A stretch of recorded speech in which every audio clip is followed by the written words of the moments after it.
Kirana tumbuh bersama bisikan angin yang menari di antara pohon raksasa. Hutan ini bukan sekedar pepohonan baginya. Ia adalah tempat perlindungan kuno yang menyediakan air sejernih kristal dan udara yang menghidupkan. Kirana mengenal setiap rona hijau dan setiap kicauan burung yang menyambut fajar. Merasa aman dalam pelukan pelindung alami yang telah dijaga leluhurnya selama berabad-abad. Namun, kedamaian itu pecah saat raungan mesin-mesin besi mulai mengoyak kesunyian rimba. Kirana dan kakeknya, Datuk, berdiri di batas desa mereka dengan hati yang berat, menyaksikan ekskavator-ekskavator kuning mulai merayap naik ke lereng suci. Datuk menatap pemandangan itu dengan mata yang basah oleh kesedihan dan ketakutan yang mendalam. Seorang pria berpakaian necis bernama Basuki tiba di desa dengan senyum palsu. Ia adalah pejabat yang memberikan izin penebangan besar-besaran itu. Kirana mencoba menghalangi jalannya, menyuarakan kekhawatiran tentang hilangnya resapan air dan bahaya longsor bagi warga desa. Namun, Basuki hanya tertawa dingin, menepuk-nepuk map tebalnya seolah-olah kertas itu lebih berharga daripada hutan yang mereka tinggali. Minggu-minggu berlalu, dan bukit hijau berubah menjadi pemandangan yang memilukan. Sebuah tanah coklat yang terluka dan telanjang.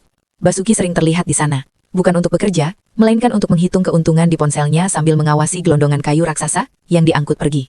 Suatu sore, langit berubah menjadi warna abu-abu pekat yang menakutkan, seolah alam sedang menahan amarah yang luar biasa. Hujan turun dengan intensitas yang belum pernah terlihat sebelumnya. Kirana dan Datuk berdiri di teras rumah panggung mereka, melihat bagaimana air hujan tidak lagi meresap, melainkan mengalir liar membawa lumpur pekat dari puncak bukit.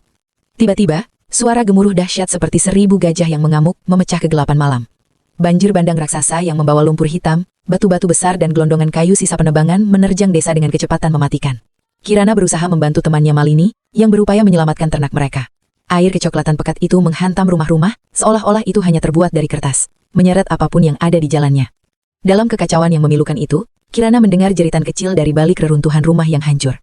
Ia melihat Bayu, seorang anak kecil, terhimpit di antara kayu-kayu besar saat air terus meninggi dengan cepat. Dengan tenaga terakhirnya, Kirana menerjang arus yang ganas untuk meraih anak itu. Sementara di sekeliling mereka, bayangan orang-orang yang tersapu arus dan tumpukan puing-puing menciptakan pemandangan yang mengerikan seperti mimpi buruk. Bukit hijau telah lenyap, digantikan dengan hamparan lumpur yang luas dan sunyi. Desa itu telah rata dengan tanah, hanya menyisakan pemandangan mayat-mayat yang mulai terlihat di antara tumpukan kayu-kayu yang dulu dijual Basuki. Kirana duduk di atas sisa jembatan yang patah, memandangi kehancuran total di depannya. Sahabatnya hilang, rumah-rumah tetangganya terkebur, dan hanya tangisan pilu yang memecah keheningan pagi yang berkabut. Basuki berdiri di jalan aspal yang retak, terdiam 1000 bahasa saat melihat dampak nyata dari izin yang ia tanda tangani. Tidak ada lagi keangkuhan di wajahnya, hanya pucat pasi saat melihat petugas mulai mengevakuasi kantong-kantong jenazah dari balik tumpukan lumpur. Uang hasil suapnya kini terasa tak berarti di hadapan nyawa yang hilang dan kampung yang terhapus dari peta. Meski hatinya hancur berkeping-keping, Kirana menolak untuk mati bersama desanya. Bersama Datuk yang selamat dan segelintir warga yang tersisa, ia berdiri di atas tanah yang telah mengambil begitu banyak nyawa itu.